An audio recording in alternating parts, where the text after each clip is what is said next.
आप बताइए।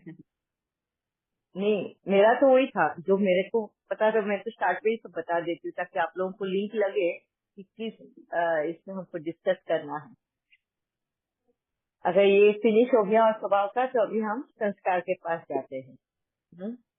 संस्कार तो अभी सभी को पता है कि एक आत्मा का मूल संस्कार जो है, मूल मतलब ओरिजिनल फॉर्म है, एक आत्मा की ओरिजिनल पहचान जो है संस्कार का, वो है गुणों से आता है।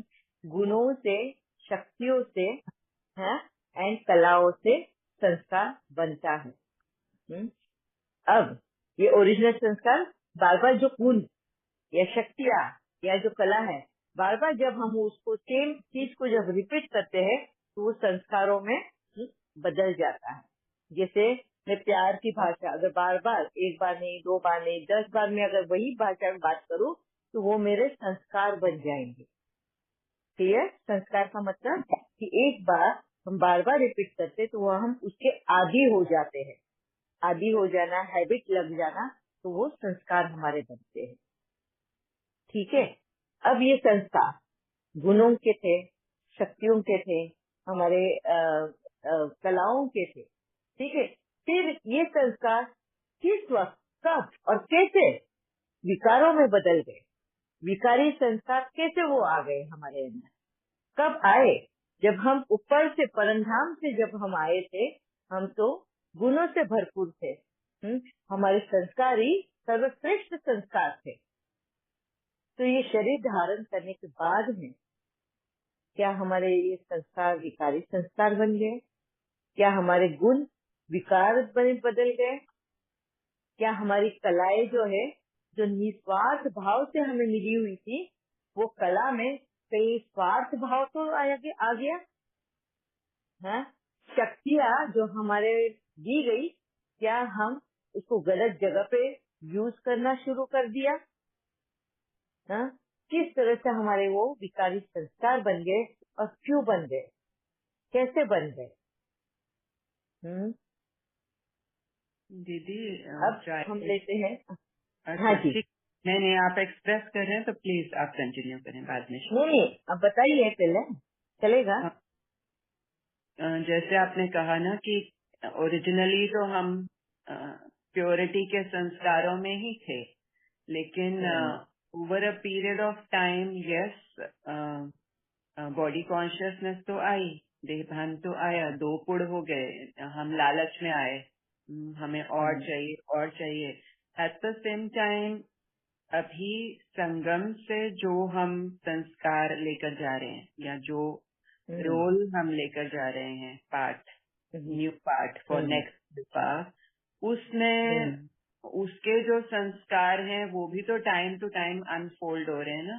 जब प्योरिटी है टाइम पर तो प्योरिटी के संस्कार हैं ही, लेकिन जैसे जैसे वो रील आगे बढ़ती जा रही है, दूसरे संस्कार ऑर्डर्ड हैं, तो वो संस्कार भी कम होते जा रहे हैं, माना मिलावट वाले या नीचे वाले, तमो प्रधान या जो भी हम उनको कह सकते हैं। जस्ट अ ट्राई, बाकी आप बताएं। नहीं, आपने जो बोला वो बराबर है। वो ये तो सार हो गया, ये सार है कि ये 100% कि ये वक्त के अनुसार हम जब आए तो प्योर संस्कार थे हमारे, प्योरिटी थी, मगर वक्त के अनुसार हम देवभान में आए। देवभान का मतलब ही है जब हमारे संस्कार बदल गए तो देवभान में आए।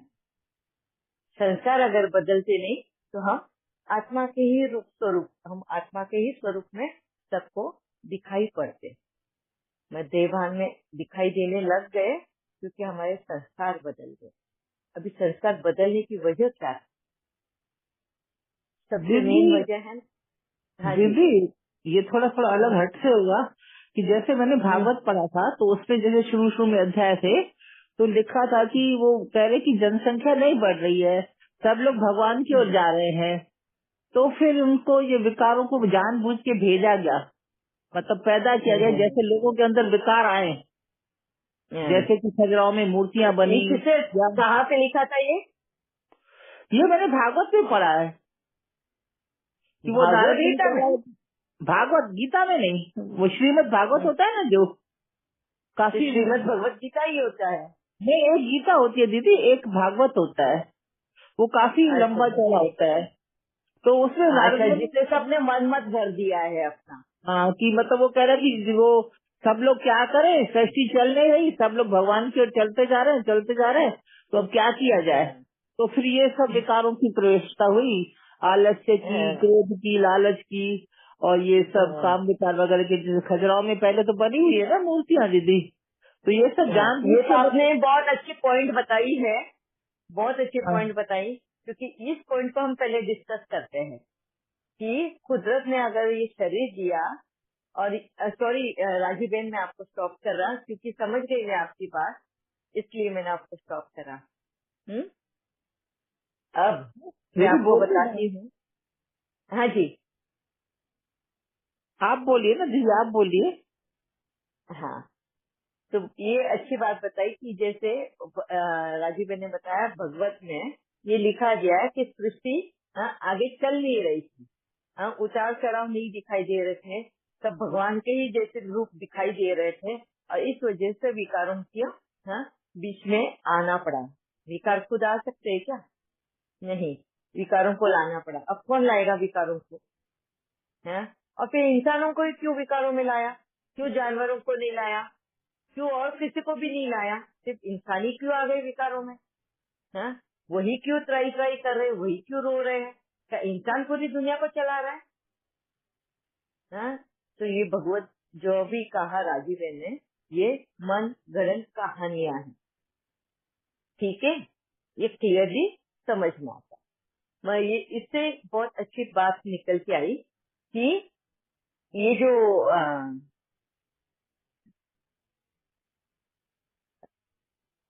एक पॉइंट मिस हो गया मेरा बोलने का, ठीक है, एक मिनट होल्ड करना है।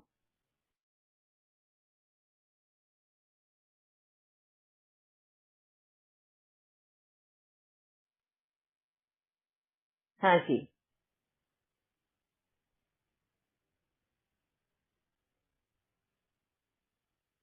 हाँ, तो जिस तरीके से कहा गया कि सृष्टि आगे चलती ही नहीं थी, अगर ये विकार का प्रवेश नहीं होता, तो ये पिक्चर दिखाई नहीं देता। किसको ऐसा लगता है कि अगर विकारों का आया इसके लिए ड्रामा बना? नहीं ना। अगर ऐसा होता तो परमात्मा को नीचे आकर इस ड्रामा को रोकने के लिए हमें वापस से पवित्र बनाने की जरूरत नहीं पड़ती, क्योंकि सृष्टि को तो आगे चलना ही चलना। सृष्टि खुद ही इन विकारों को जन्म दिया होता, स्वभाव से नहीं लाता, है ना। सृष्टि की रचना इस तरह से की है कि अपने आप को चलने वाली है। यही वजह दिया है, अगर आप देखोगे, एक इंसान क्या, कोई भी जीवाणु जो जिसमें आत्मा है, जिसका शरीर है और जो चल रहा है, जीता जागता है, उसको पेट दिया है, पेट, स्टमक, जो खाली कुआं है, कितना भी भरो खाली हो जाता है ना। तो हमारे लिए वो देह है, उठ के कुछ काम करने के लिए वो एक निमित्त दिया हुआ है। भाई तुमको अगर खाना है तो तुमको काम करना ही करना है। जी, काम करना है तो तुम्हें ड्राइविंग फोर्स है, हाँ जी, ड्राइविंग फोर्स है हमारे लिए। यस, ड्राइव, वो वजह है हमारे लिए। आगे सृष्टि को आगे बढ़ना के लिए पेट हमारी एक वजह है ना। ये पेट को भरने के लिए हम उठते ही हैं, भले कितने भी बीमार हो जाओ, आप कुछ भी देख लो, कितने भी बीमार हो जाओ, कुछ भी हो जाओ, एक बार हम घर के बाहर जमीन पर सोने को तैयार हो जाते हैं, बिना कपड़ों के भी रहने को तैयार हो जाते हैं, सबके लिए। मगर बिना खाए इंसान रह सकता है? नहीं। ज्यादा में ज्यादा कितना करेगा? अगर समझो वो हठ योगी बन गया, वो हम तो रहेंगे, जैसे जैनियों में बहुत होते हैं, 1 महीना 2 महीना 3 महीना नहीं खाते, बिना कपड़ों के रहते, बिना इसका घर का रहते, तो बिना खाने के भी रहते हैं। और उनकी फिर आयु कितनी होती है? बहुत कम, बहुत ही कम समय में उनको शरीर छोड़ना पड़ता है। तो यही कुदरत हमें बताता है कि तुम्हें जीने की, जीने का उद्देश्य, तुम्हें जीना है, तुम्हें आगे बढ़ना है, तो उद्देश्य क्या है तुम्हारे? सवेरे उठते ही, किसी का भी हो, सवेरे उठते ही तुम्हारा संकल्प क्या चलता है सवेरे के टाइम पे? हाँ, नाश्ता क्या बनेगा? पहले तो सबसे पहले तो खाने की ही या पीने की ही याद आती है, पानी पीना है। पानी पीना है या तो फिर गर्म पानी पीना है या चाय पीना है या नाश्ता करना है। तो यही हमारा मेन, जब एक आत्मा जब शरीर लेकर पहली बार नीचे आती है तब उसको भूख का एहसास होता है। जब शरीर से जुड़ती है एक भूख का एहसास होता है। जब बच्चा पैदा भी होता है ना, आप देखोगे वो रोता है, हाँ? रोते ही उसको बाय डिफॉल्ट, उस शरीर के साथ में उसको बाय डिफॉल्ट मालूम है चूसने का। जैसे ही उसको दूध पिलाने का है वो चूसना शुरू कर देता है, और जब तक उसको ब्रेस्ट नहीं दे मुंह में तो वो अपना उंगली डाल लेता है मुंह में और चूसने लग जाता है। तो ये एक कुदरती रिएक्शन है कि पेट भूख लगी है, उसको खाना चाहिए। यही उसका चलने का, आगे बढ़ने का एक ध्येय है। उठना है, खाना है। अब कोई भी जीवाणु को देख लो, कोई भी जानवर ले लो, पशु ले लो, पक्षी ले लो, तो किसी को भी देख लो, तो सृष्टि को अगर आगे चलना है तो विकारों की जरूरत नहीं है। कुदरत ने अपने आप ही वो सारी चीजें दे के रखी है कि तुम्हें क्यों करना है ये सब। वजह भी दी हुई है, रात क्यों दी है, दिन क्यों दिया है। दिन में काम करना है, रात में सोना है। ये किसने ये नियम बताया है कि रात के वक्त शांत होता है, रात में ही सोना चाहिए, दिन में नहीं सोना चाहिए? ये नियम किसने बताया? ये शरीर छोटे का बड़ा होता है, बड़े से बूढ़ा होता है, बूढ़े के बाद में उसको छोड़ना है। तो किस वक्त क्या काम करना चाहिए ये समझ किसने दी? कुदरत ने दी। यस, है ना? क्यों? कुदरत ने ये फर्क बताया है हर एक आयु के साथ में। जैसे दिन, डे एंड नाइट के बारे में बताया, सवेरे जो होता है कितनी कोमल होती है, फिर दोपहर में थोड़ा हार्ड हो जाता है, शाम जो होती है एकदम थका हुआ सा जैसे रहता है ना, वैसे हो जाता है, एंड रात जो होती है सोने के लिए, शरीर को ढीला छोड़ने के लिए होती है। सेम ऐसे ही 4 पड़ाव एक इंसान का जीवन, जर्नी, लाइफ की जर्नी का, इस शरीर के जर्नी का है। अर्ली मॉर्निंग, सुबह सवेरा जैसे छोटे बच्चे की तरह जीवन है उसका। फिर यूथ जो है, वो कड़ी मेहनत का, दोपहर का वक्त है, कड़ी मेहनत का वक्त है वो। फिर मिडिल एज जो आता है वो सांझ की तरह है, थोड़ा आराम फरमाने का। एंड बुढ़ापा जो है ना रात्रि की तरह है, कब कहाँ विलीन हो जाए, कब खत्म हो जाए पता नहीं। तो अगर आप देखोगे दिन का जो ये डे एंड नाइट एंड ये कहीं न कहीं कुदरत ही इससे इशारा एक इंसान को दे रहा है कि किस तरह तुम्हारा जीवन चलना है। और ये समझदारी एक आत्मा को होती है जब वो ये शरीर धारण करती है और उसको ज्ञान, जैसे बाबा बोलता है ना, ज्ञान की समझ, ये समझ, ऑब्जर्विंग पावर, देखने का, परखने का शक्ति जो है, ये जो अष्ट शक्तियां है ना, ये यूज की जाती है और तब जाके उसको इन कुदरती नियमों के बारे में पता चलता है। और वो कुदरती नियम के अनुसार, कुदरती स्वभाव के साथ में इसको लेकर धारण कर आगे बढ़ता है। इसमें विकारों की तो कोई जगह ही नहीं है। कुदरत ने अपने आप ही सब कुछ बनाकर दिया हुआ है। तुम्हें अच्छा नहीं लगता या अच्छा लगता है, लाइक एंड डिसलाइक, ये कुदरत ने स्वभाव में ही दिया हुआ है। कुदरत ने कभी मना नहीं किया कि जो भी कुछ है वो सब कुछ तुम्हारा है, तुम्हें जो पसंद है तुम ले सकते हो, नहीं पसंद है नहीं लो।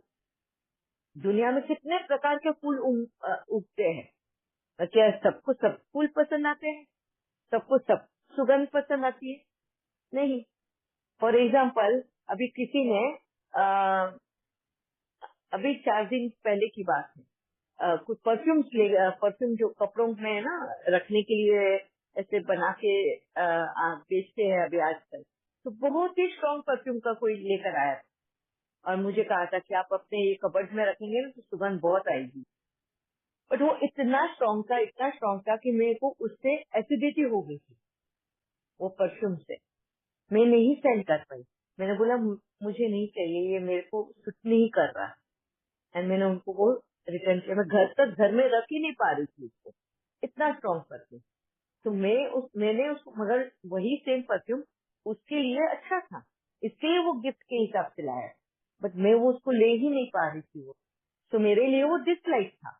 इसका मतलब ये नहीं कि मैं उसको इंसल्ट कर रही हूँ, बट लाइक एंड डिसलाइक ये स्वभाव कुदरत ने दिया है। मेरा बॉडी जो है उसको अडेप्ट नहीं कर पा रहा है, तो मुझे वो अधिकार है मना करने का। मुझे उस चीज से तकलीफ हो रही है ना। तो ये जो है ये कुदरत ने ही स्वभाव में दिया हुआ है, तुम्हें हाँ या ना बोलने का, लाइक एंड डिसलाइक का, पसंद ना पसंद का। तो यहाँ पर विकारों के लिए तो कोई जगह ही नहीं है।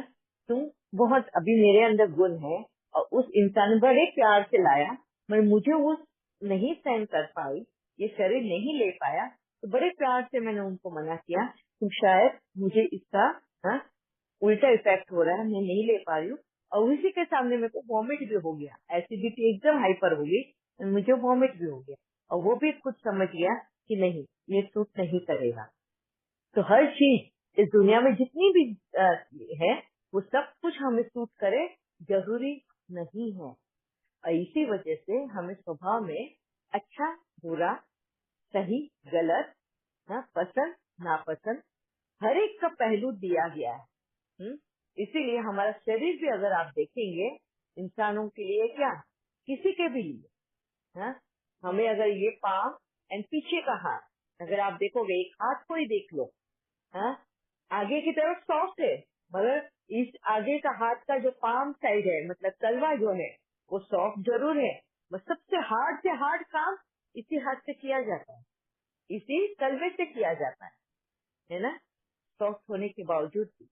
और पीछे का हाथ जो है दिखने के लिए रफ है, कितना कड़क है ना, मगर पीछे थोड़ा हल्का सा गर्म भी लग जाए ना तो हमें जलता है। तो ये दिखाता है, कुदरत ने खुद ने ये शरीर देकर हमें बताया है?